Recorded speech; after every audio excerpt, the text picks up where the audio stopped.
Сакам да апелирам да граѓаните бидат внимателни, заради тоа што доколку продолжи, како што кажав, ширењето на заразата, секако дека може да ни се случи повторно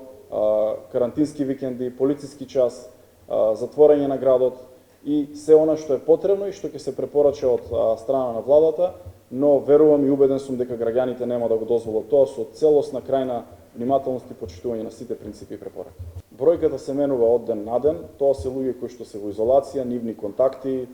по епидемиолошките анкети и анализи кои што излегуваат, веднаш се даваат решенија за изолација, тоа е голема бројка, се приближуваме до бројката која што беше највисока во вториот бран, така што има од повеќе сектори и работници од текстилната индустрија, но и работници од другите сектори, од државните институции, така што се работи за голема бројка која што не можеме да утврдиме кој точно е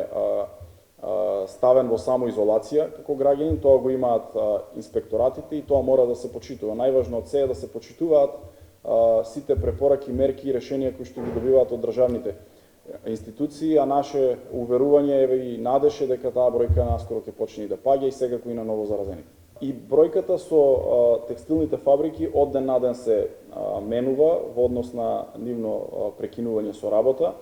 Во изминатите неколку дена јас кажав дека имаше 8 конфекции кои што беа посериозно зафатени од овој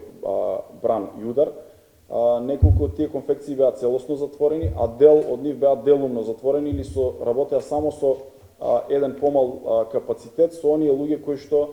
биле веќе тестирани и нивните тестови покажале дека тие луѓе се негативни,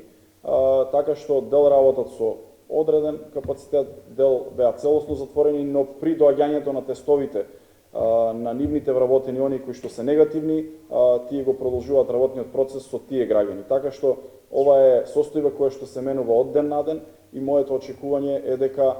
наскоро ќе започне да се стабилизира состојбата со внимателен пристап од секој од нас.